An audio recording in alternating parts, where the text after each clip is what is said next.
r, Peter, Peter, n, Ren, Renek, Peter Renek, Peter, what? Ren, name. Ek, your. Renek, your name. Peter Renek, what is your name?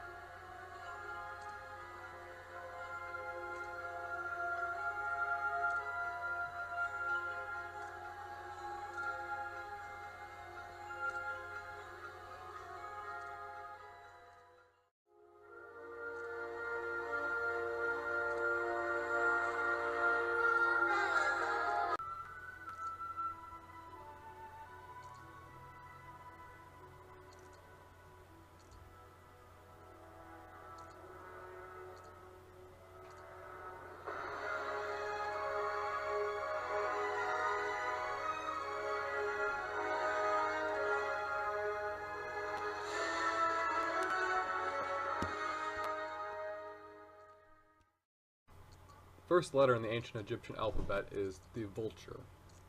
This vulture is called Aleph, similar to the letter Aleph in Arabic, closely related to the letter A in English. It makes an ah sound. Not a short A, but a long A sound. Ah. Aleph. Next letter of the alphabet is the single reed leaf. It makes an E or an eh sound, sort of like an E in English. And it can also be written as two dashes. Important to keep that in mind. It's also important to take a note of its form and not to confuse it with some other shapes. There's also a feather with a bulge near the top here and a reed leaf with legs at the bottom. These are different signs, so do not get them confused. The next letter in the alphabet is the double reed leaf, which makes a Y sound like ya. Very simple. Our next letter is this arm symbol called Ain. It's a sound that's also found in Arabic. It's the ah sound. Similar to Aleph, but deeper in the throat. So the last letter we'll be covering in this video is Wu, or Wa. It's similar to a W or U in English. It's written either as a quail chick or as a curl of rope, which looks simply just like a squiggle. Now for something fun here to end the video, you'll see I have here a picture of an ancient Egyptian text. If you go through the text, you should be able to see some hieroglyphs that we just learned today that you can pick out. You should be able to see the quail chick, the reed leaf, and the double reed leaf at least. There might be some others in there. Now, one thing you'll notice though when you go through is that they're backwards in this text from how they were in the images I gave you earlier. That is because ancient Egyptian could be written from left to right like English, or from right to left like Arabic or Hebrew. It could also be written from up to down, and the symbols are arranged accordingly, so when you read these you want to look at the shape of the hieroglyphs and try to find out which way the texts are going before you try to read them. But that's something that you don't have to worry about for a while. Even in these ancient times, Egyptian monuments have been sitting and weathering for thousands of years. On their great murals and pillars, you find rows of little pictures. Sorry, not pictures. Hieroglyphs. Sacred symbols. But despite appearances, this isn't some mysterious pharaonic picture writing. It's consonants. 1 consonant signs. 2 consonant signs. 3 consonant signs. A wall of consonants. Plus a sprinkle of logographs for determinatives. It's not that Egyptian was a harsh, vowelless desert of a tongue. It simply did not write its vowels. Imagine if you wrote this way. Would that work? And then imagine if you could add in logographs to make sure you really got your point across. Imagine you wrote like that and you're thinking with hieroglyphs. Too difficult? Fine. Off to the caves with you, where you toil away with ancient miners on the Sinai Peninsula. You and your fellow miners would find it handy to leave messages for one another. But there's no time for deep studies of rows of fancy hieroglyphs in here. You need to keep it simple if you want another major moments in the history of writing. Your characters look like scratchy, rushed version of those glamorous Egyptian symbols, but their meaning doesn't matter anymore. Nothing but consonants. and the same symbol for the same consonant every time. Take this character. In Egyptian, it means house. These Semitic miners are calling a house a bet. Acrophony, or top sounds, suggests that you can just take the first letter of a word, like the Egyptians had already been doing with much of their consonant writing. You end up with a letter for your sound b. Do the same thing with water, which the Semitic speakers are calling mem, and you now have an sound. With a couple dozen elegant simplifications, you create a simple, reliable list of consonants, an alphabet, and you've given generations of future children the joys of reciting their ABCs. Actually, at this point in history, they're ABGDs, sometimes called an abjad or abgad, because who needs that wishy-washy C when you can just use an S or a K? After a long, hard day of mining and etching, you turn to find that someone's been watching you this whole time. She's a traitor, a Phoenician merchant who knows a good thing when she sees it. She's already made major cash in the paper business, where they turn tufty, stocky, swampy Egyptian papyrus into flat, inkable sheets of paper.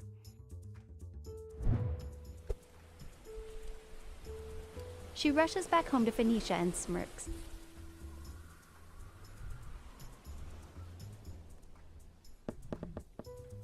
Think of the advantage she has, keeping track of whatever anyone else tells her just by remembering about as many characters as she has fingers and toes. Old kings can keep their obtuse hieroglyphs and their stone monuments. The future of the Mediterranean will belong to alphabets and paper. Writing is going portable. She uses this newfound alphabetic leverage to turn a huge profit across the entire Eastern Mediterranean, leaving people inspired to adopt and adapt her alphabet wherever she goes. All this, and she doesn't even write you a thank you card? How hard could it be? Writing is easier than ever. It feels universal, like writing's here to stay, for everyone. But there's a peculiar quirk that's easier to spot in hindsight. You and your mining crew were communicating in a Semitic language. Phoenician's a Semitic language. All of these friendly shades of the Phoenician alphabet were being used for languages that sounded similar and worked much the same way. Even Egyptian, though no Semitic language itself, is at least a distant relative of the Semitic languages with a similar personality. This consonant alphabet is being tested in easy waters, but history's shaking things up. Your merchant friend comes back for your help. She needs you to deliver your alphabet to a very different people living along her trade route. What will happen when the alphabet gets leaked outside of the family? Today, we're going to begin our study of hieroglyphs by learning the Egyptian alphabet and how to write our names in hieroglyphs. But first, I have to give you the answer to the homework question. What does this ancient Egyptian sentence say? I've been teaching this course for 40 years, and I'm always surprised at how consistent the guesses are. Almost everyone thinks it's about birds and going somewhere, which is perfectly reasonable, since we see birds, feet, and so on. But reasonable is not necessarily correct. The sentence has nothing to do with feet, walking, or birds. Everyone is making the same mistake that the scholars trying to decipher hieroglyphs were making, assuming that the hieroglyphs are 100% ideographic, that is, picture writing. That when you have a bird, the text is talking about birds. It's not. This is what I call the big mistake. In fact, this sentence translates to, the sun is shining in the sky. Let me explain why. Hieroglyphs, for the most part, are phonetic and represent sounds. The first bird is a quail chick, and it represents the sound W.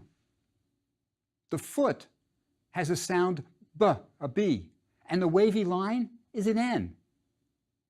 This circle at the end, though, is ideographic. It represents the sun and helps make clear the meaning of weben.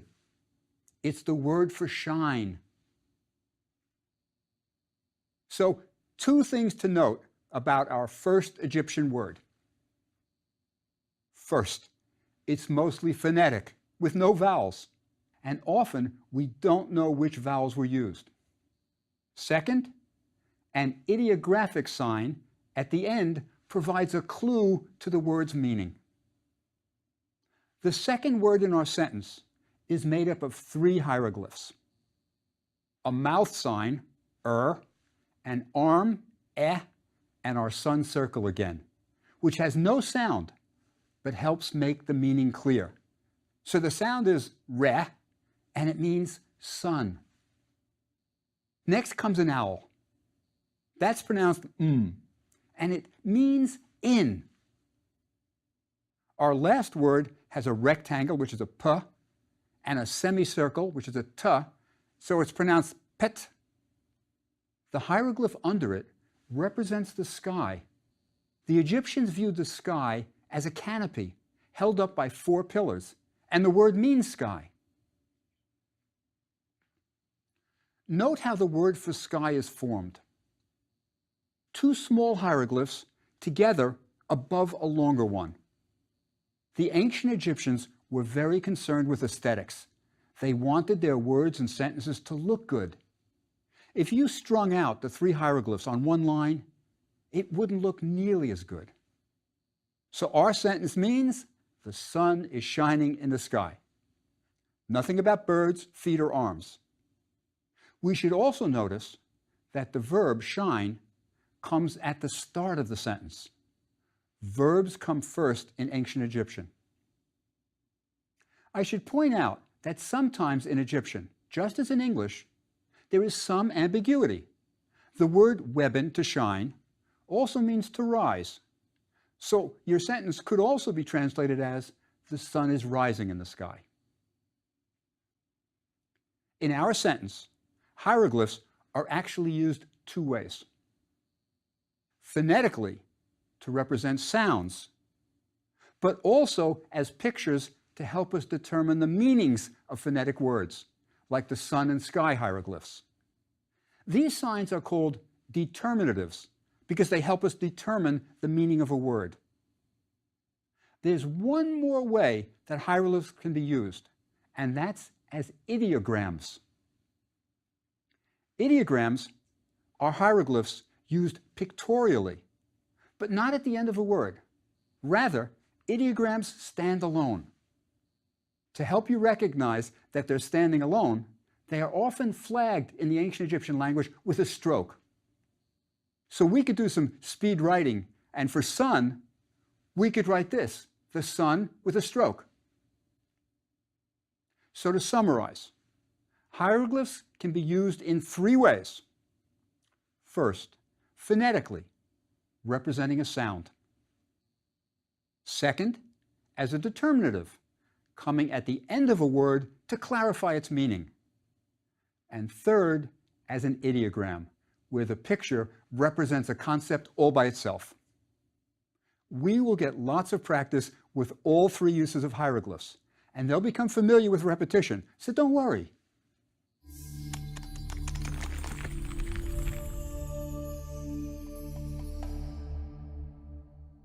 Now it's time to learn the ancient Egyptian alphabet. I'll show you how to write each hieroglyph step by step. But just a heads up, there's no letters L, O, V, or X in Middle Egyptian. I'll show you how to draw an L lion that was used much later during the Ptolemaic period. But don't be surprised when we skip right over some other letters. Now, get some paper and a pencil or pen. Let me give you one tip to improve your hieroglyphic penmanship. Use a fine point felt tip pen. Hieroglyphs were intended to be drawn with a brush. A felt tip pen will approximate the brush. Let's start with A. Now, I know I said that the Egyptians didn't write vowels, and I'm showing you an A. It's not exactly the sound of RA. Philologists call it semivocalic, like the Arabic ayin. It may have sounded a bit like the O in Otto even. Now for this sound, we're going to draw a vulture. Watch the steps, and then follow along when I draw it a second time. We start with the beak, something like that. Next, we go with the front of the body. Then, give him front legs. We come down for the back. Give him the back wings. Come up for his leg. Give him something to stand on. And you've got a vulture. Now, let's do it again. I'll do it slowly. You'll see the sequence. Start with your beak. Do the front. Give him his front legs. Come down with the back wings. Come over, up with the leg, and always the bird stand on something. That's our letter A, A. This is one of the most difficult of the alphabetic hieroglyphs. Don't worry if you're having trouble. You'll get it. Everyone does. Remember, our exercise book also shows you how to draw it step by step.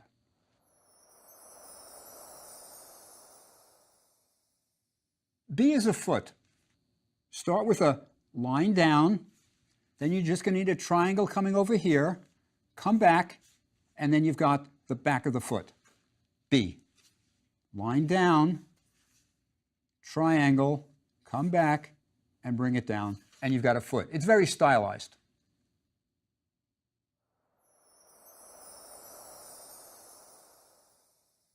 There's no real C, but we have a CH sound, like in the Scottish loch.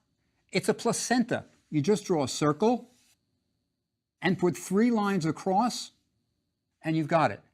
Sometimes there's 4 lines across. It doesn't matter which, and that's our CH sound.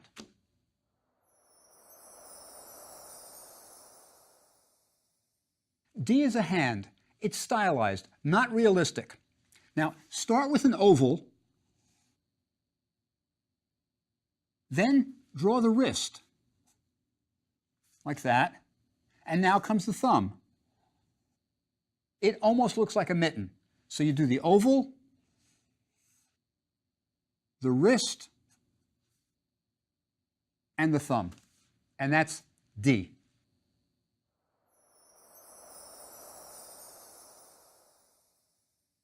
E is an arm. It's one of those semi-vocalic sounds, not quite a vowel. Now, start with the fingers of the hand, like that.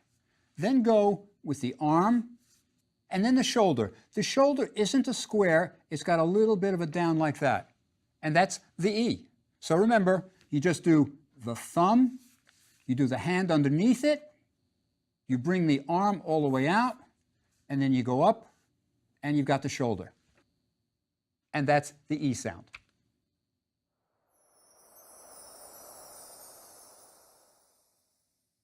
F is a snake, the horned viper. Start with the head and body, like that, and then just give him the 2 horns. And that's it. He's very stylized. So you just give him the body, and then 2 horns, and you've got it, the F.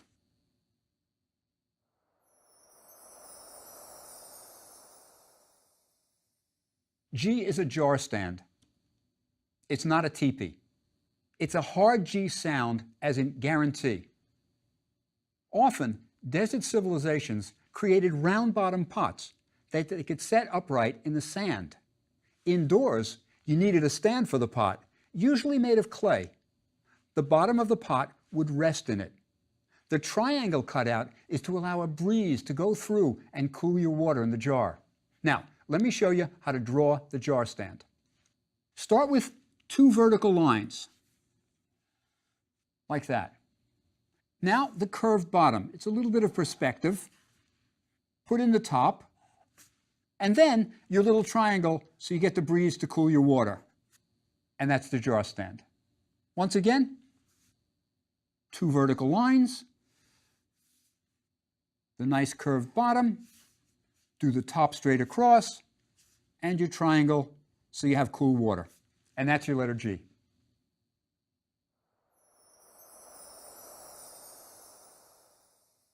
Now for H. There are actually 2 different H's in the Egyptian alphabet. The reed hut H is a simple structure made of reeds so the farmer can get out of the blistering sun for a while. It's all straight lines. Let me show you. You go up, across, down, across, and up. Again, like that. Simple straight lines. And that's one of the H's. The other H is a twisted flax, and it's surprisingly difficult to draw. It represents 2 strands of flax twisted together. Now, it looks like 3 loops, one on top of the other, but don't draw it that way. It just doesn't come out right. Let's do it the way the ancient scribes did it.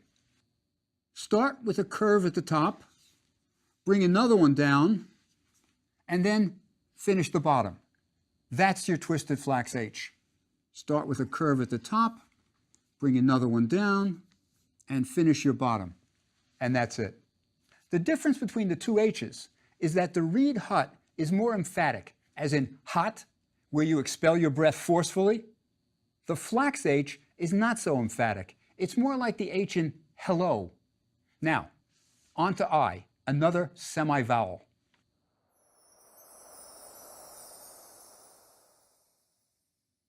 I is a reed leaf, the kind that flowers by the seashore. It probably was vocalized like the I in it. Now, start with a straight line. Then give it a rounded top, like that. Then come down parallel, and then finish it off with another curved line. And that's your reed leaf. Let's do it one more time. Down, curve at top, straight down, and then give it another curve, and that's it.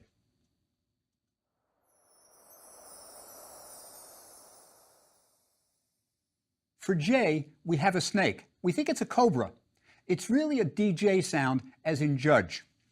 First, start with the head, come down, across, and down, and that's it. The key is getting the angles. It's really right angles almost.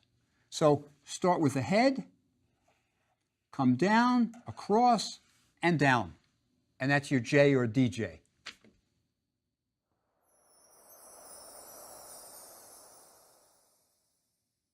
K is easy. It's a basket with a handle. Draw a slice of a circle, and then just do the handle at an angle coming down like that. And that's your K. Let's try it again. Just drew your slice of a circle and the handle coming down. Looks like a coffee cup, but it's a basket.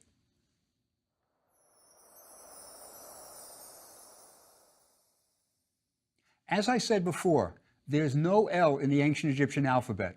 This would be added later. We're studying Middle Egyptian, the language spoken around 2000 BC.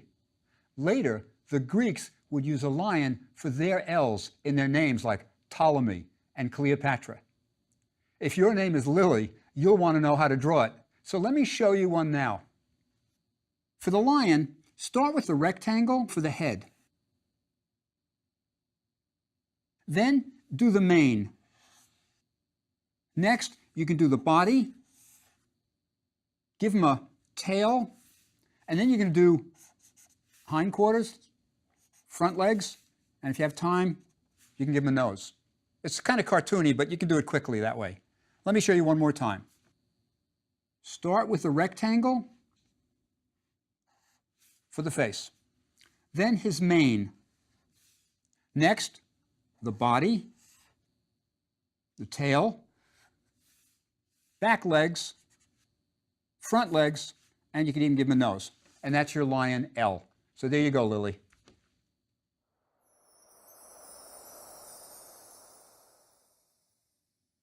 M is another bird, an owl. The key thing is to start with the head, which looks like this. It's an unusual bird because it's looking frontally at you. Usually the birds you can't see frontally. Now, we do everything exactly the same as the A, the vulture. We start with the front. We give him his front legs. We come down with the back feathers, the back. We come up for the leg and give him something to stand on. And if you have a little time, give him his distinctive beak, and you've got an owl. Let's try it again. Start with the rectangle up here, the unfinished rectangle. Then go for the front of the body, the front leg. Now come down, just like the vulture for the back. Come across and up for the tail feathers, and give him something to stand on, and we'll give him his beak. That's your M. Sometimes, instead of the owl, Egyptian scribes used another hieroglyph. It's a base upon which a statue stood. We'll see it later in the course, and I'll remind you about it, but let me show you how to draw it. It's very simple. You just come across and front and back. and that's the statue base. So it's just across, down at an angle, and back. Either the owl or the statue base, same thing.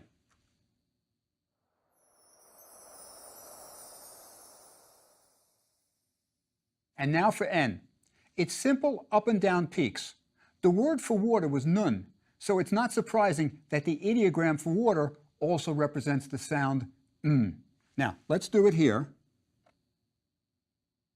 Up and down, up and down. There's no specific number of peaks. You can do 4 or 5, but the important thing is the ends have to go down. So let's do it one more time. And that's your N. I believe that the water sign may have been the first hieroglyph. There are early water jars with wavy line designs. It's the first label ever. From this, we can go on to create the Narmer palette. Remember, it's all labels for Narmer, the servant, the vizier. And now, back to our alphabet. Like L, there's no O in the ancient Egyptian alphabet, so we'll skip over O and go straight to P. P is a rectangle, not a square, and represents a woven reed mat. It's simple. Just do a rectangle, and you've got it. Let's do it one more time. That's P. You may be wondering how we know that this rectangle is a reed mat. Well, on tomb walls, when the hieroglyph is drawn in detail, we often see the weaving.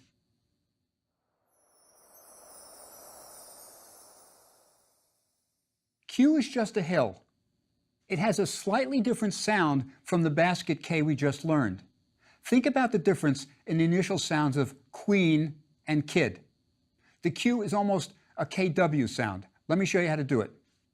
Draw the bottom line of the hill, then the top, and then it's curved down to the bottom like that. That's Q. So again, just do the bottom, come up, and curve it down to the bottom, and that's your Q.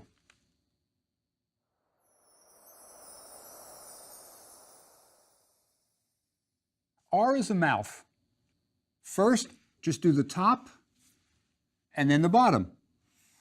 And that's it. Just the top, and then the bottom. And you've got R.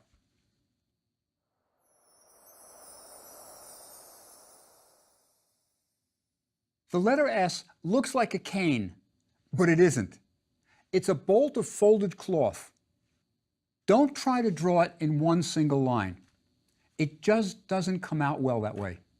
Do it in 3 strokes. We know that the scribes did it that way because we can see brush strokes, and even where the ink in the brush began to run out. So start with a vertical line. Then do a shorter parallel line, and then connect the 2. And that'll always come out nicely. Again, your vertical line, your parallel,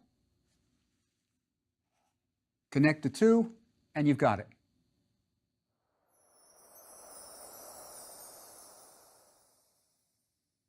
T is real easy. It's just a semicircle. It's a loaf of bread. Start with the bottom, and just do the top, and that's your letter T. One more. That's your letter T.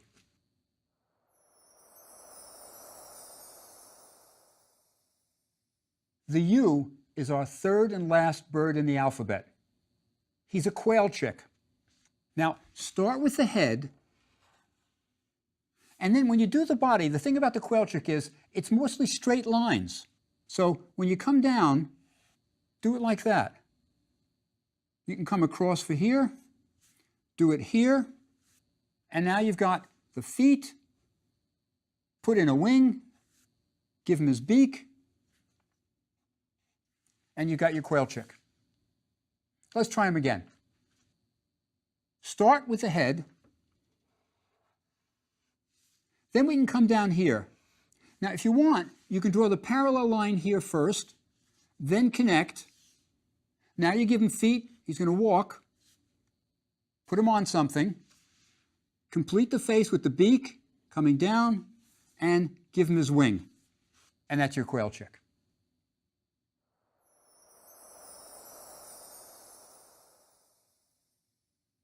There's no V in our alphabet. So we go to W, but W is also the quail chick that we used for U. Now there's also no X.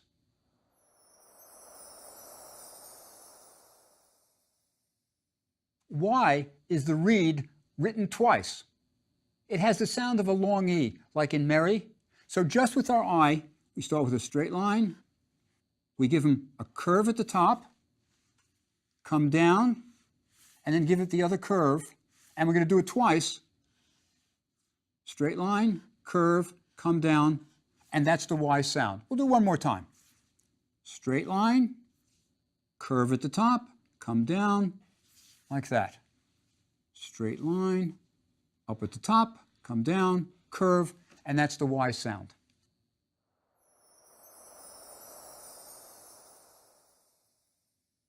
Z is a bolt on a door, the kind that slides. When written, it's simply this. Do it again, just you'll see it. It's a line like that. Now, when you actually see it, you'll see that it's much more complicated, but for writing it, they just did it this way.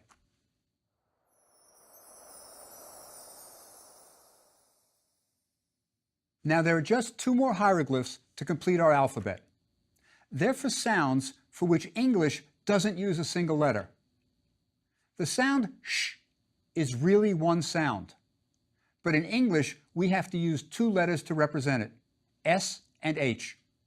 The ancient Egyptians used a pool of water for the SH sound. Just draw a rectangle. And that's your pool of water. So it's just a long, thin pool. And once in a while, they'd put two lines in it to indicate water. So that's the SH sound.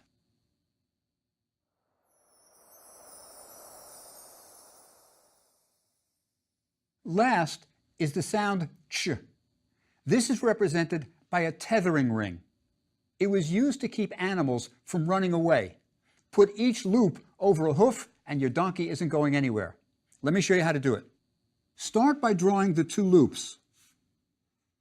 This is what's going to fit over the donkey's hooves. And then the string. And that's your tethering ring. So two loops. And then that's it. That's ch. Now, let's write our names in the Egyptian alphabet. Note that we're not translating our names. We're not working at the level of meanings. We're just transcribing our names from one alphabet to another. This is transliteration. Let's say your name is Andrea Schwartz. Well, for the A sound, we start with the vulture.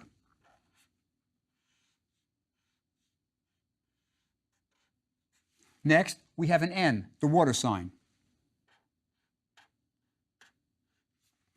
Then we have the hand D. We start with the oval, do the wrist, the thumb. We're getting there. Next, we have an R, right? Now, I put one sign on top of the other. If you have two short signs, they can go one on top of the other, because remember, the Egyptians liked it to look good. So now we have the mouth hieroglyph, which is easy. And then we need the arm for the eh. We're going to stack them again.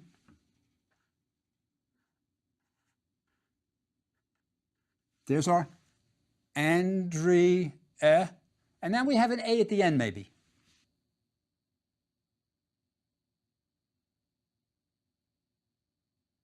So that's the Andrea.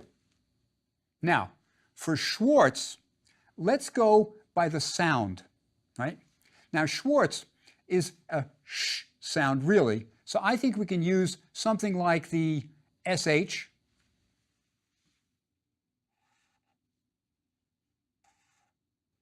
Good. Now we can have a quail chick, maybe.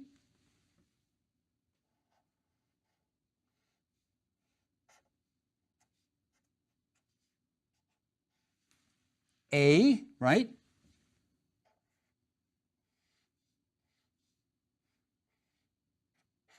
Now next, we're going to have an R, T, Z.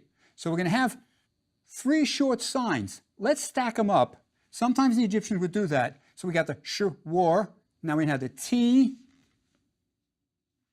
We have an R, the T, and the Z together. That would be your Schwartz. There, you can see how I've stacked the three hieroglyphs just because they would like it because it looked better that way. That's how we write Andrea Schwartz in hieroglyphs. Well, it's been a big lesson. We've learned the three ways that a hieroglyph can be used, the hieroglyphic alphabet, how to write hieroglyphs, and how to position them. That's quite a lot. We just have to practice a bit to let it all sink in. Let me give you a homework assignment. On lined paper, practice writing one line of each hieroglyph. Do a line of vultures, then the foot, and so forth. Don't rush it. Enjoy it. Consonant we have is the letter B. Looks like a foot. It's a rather poor picture. Here's a slightly better one. What you really need to remember is a foot symbol means the letter B, just B. Now sometimes it may be easy to tell what the letter is when you see it painted nicely in a picture, but when it's etched into sandstone, a lot of times it's much harder to tell what it is.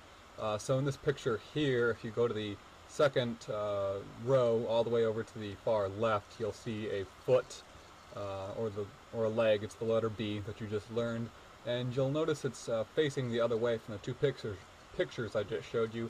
Again, that's because Egyptian can be written from right to left or left to right, so you've got to always be on the lookout for that. Our next letter is the letter P.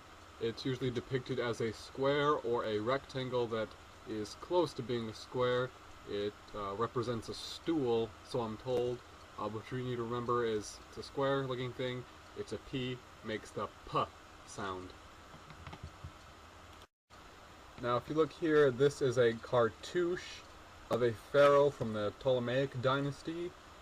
The Ptolemies, in case you don't know, were a series of pharaohs that ruled Egypt after the time of Alexander the Great. If you look into the upper left-hand corner of the cartouche, you'll see essentially just a square etched into the stone right above a semicircle. So that square is, again, the letter P, so it's not as easy to tell sometimes when you see it just in the stone. And now look here at this cartouche, specifically the cartouche on the left. And again, if you go up to the upper right-hand corner of the cartouche on the left, you will again see a square etched into there. And that again is the letter P.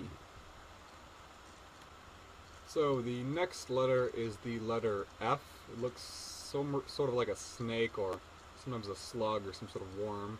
It's supposed to be a horned viper. And it's, again, the letter F, so it just makes a F sound, very similar to English. You all know this. And now, I'll show you here again the letter F in an actual hieroglyph. This is the word nefer. It means good, or beautiful, or perfect. And you can see there the horned viper is there as the F in nefer. We'll come back to this word at the end of this video. It's a very important one to know.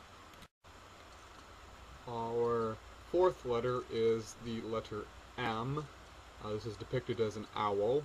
Sometimes it's hard to discern the letter M from the other birds that are used in hieroglyphs. We learned two other birds in the last video. But one trick is it's usually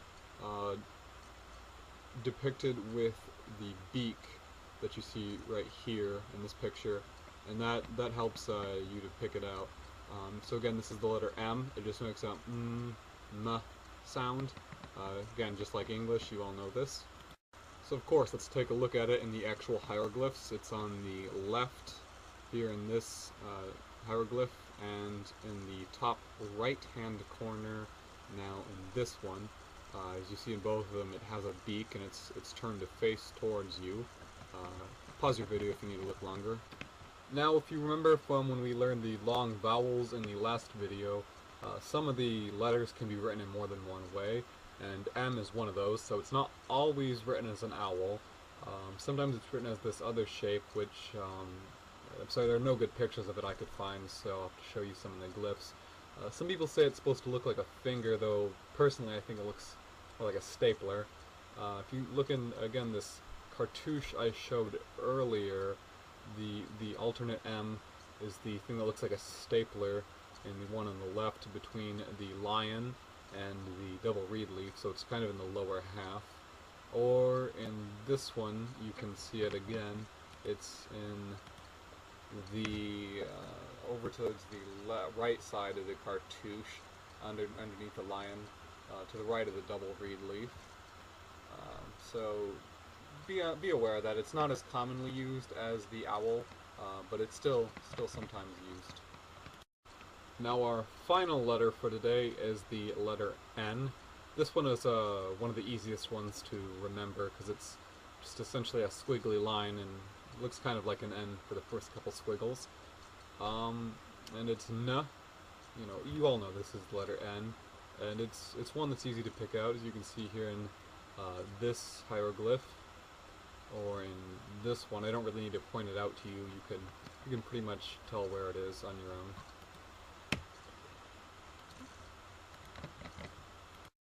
But, like the letter M, the letter N can be written in more than one way, and it's sometimes depicted as the red crown of Lower Egypt.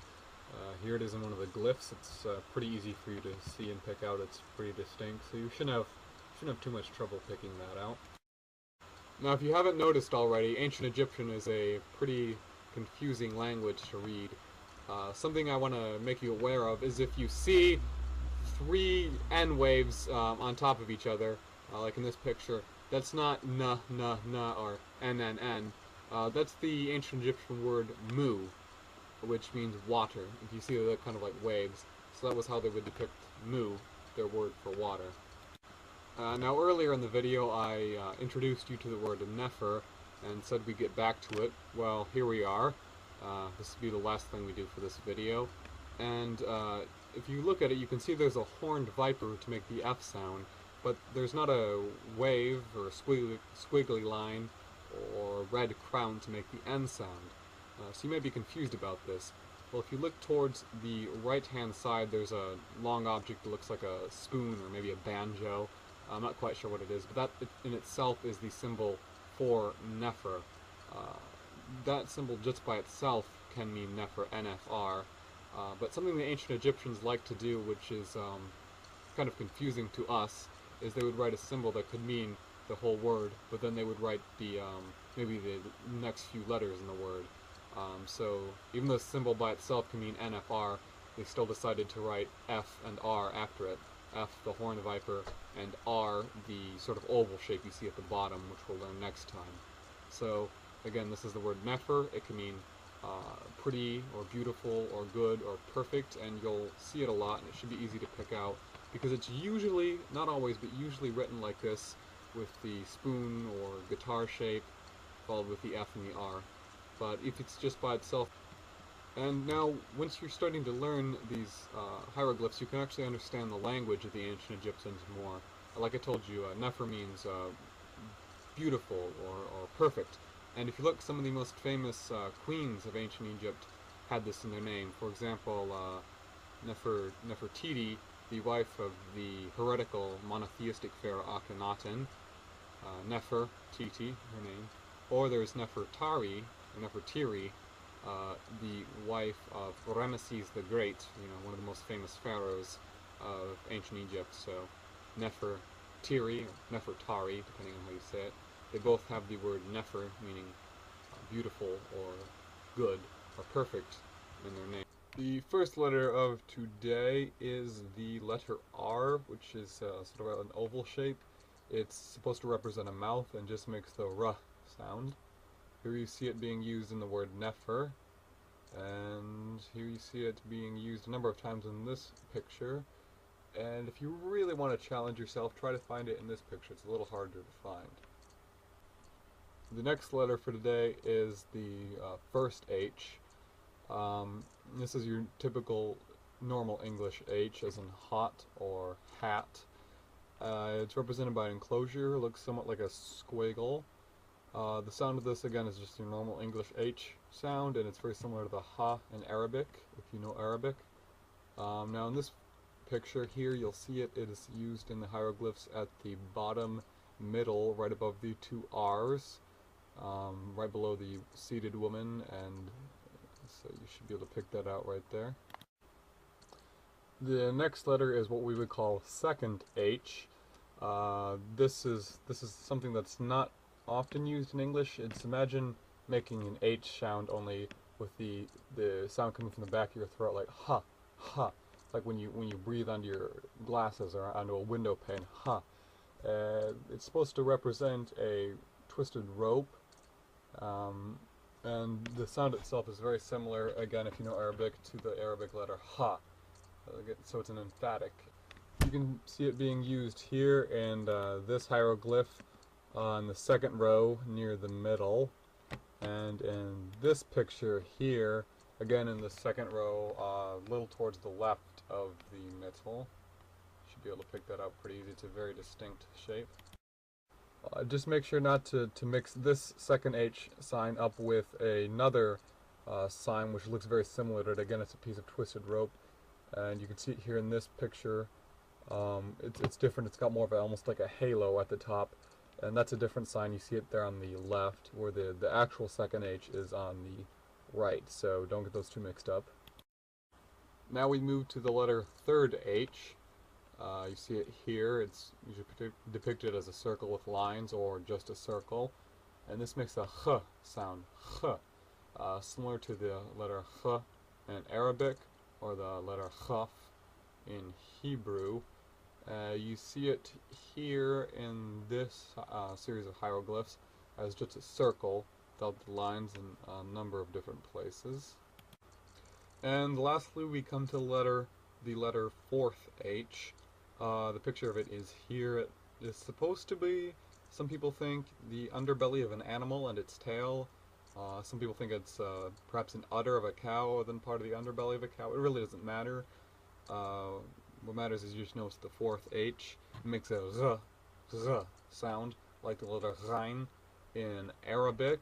That's a very difficult sound for an English speaker to make. Don't worry about it. This, if you can't make any of the sounds for some of these letters, really you're not going to be speaking ancient Egyptian, only reading it, so that's alright. A lot of Egyptologists, when they transliterate these to English, will just write them as an H. So here in this picture you see it being used in the bottom row towards the left. It's above the bowl, next to the R mouth, and in between the R and the seated man who's pointing to his mouth. Now at the beginning of this video I promised you that by the end you'd be able to read the name of an ancient Egyptian pharaoh. So here it goes. This is his cartouche. I'll give you a moment there to look over, see if you recognize the letters. Pause the video if you want to. Okay, so I'm just going to go over it with you. The top letter there is just a circle. That's the second H. It doesn't have the lines, but it's still second H. Right below it is the horned viper. That's the F sound. And then below that is the quail chick. That's the woo or woo sound. And when you put that all together, you get Khufu, or as we might say in English, Khufu. This is the pharaoh who built the Great Pyramid. He's from the 4th dynasty of the Old Kingdom. Some of you might know him as Cheops. That's the Greek form of his name as recorded by Herodotus. So there you go. You've just read the name of one of the greatest pharaohs in Egyptian history.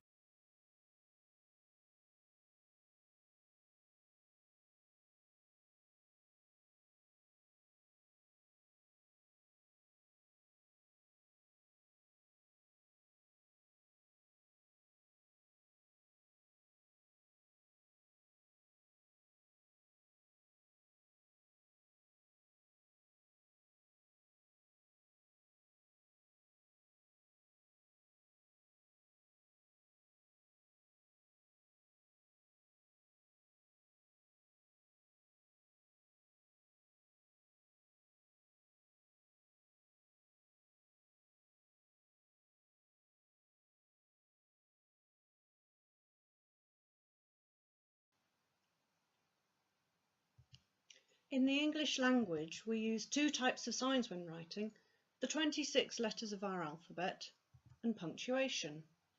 Letters make up words, which then make up sentences, and the punctuation then helps us to organise and make clear these strings of words. In ancient Egyptian, there were three types of sign: phonograms, ideograms, and determinatives. The first class, phonograms, are sound signs. They represent a sound, like the letters of our alphabet, and are the basic building blocks of words. To help remember this, think of microphones and telephones, which both have phone in their name and both make sounds. In Egyptian, the circle with lines across makes a sort of softened K sound, like in the word loch. Don't worry about that H with the smiley mouth under it. That's transliteration and is covered in the next post. The quail chick has the sound oo, and the hieroglyph of a horned viper has the sound F. Put these together and you get the name of this rather famous pharaoh. The second type of sign is the ideogram. Ideograms are picture signs, a say what you see thing. The word for house is the hieroglyph of a house. The word for owl is the hieroglyph of an owl.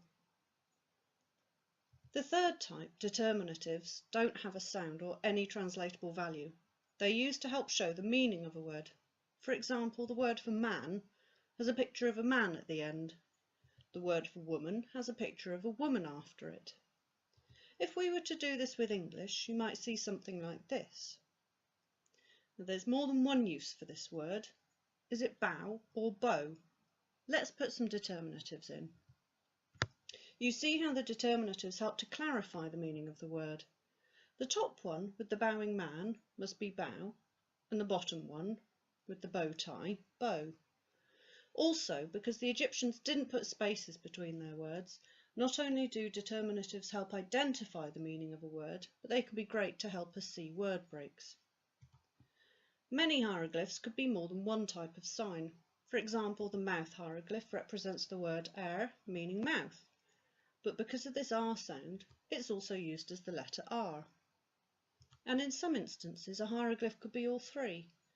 The tongue hieroglyph could be an ideogram for the word tongue, a phonogram nez, like in the word nezut, meaning fire, a determinative for words relating to the tongue, such as taste.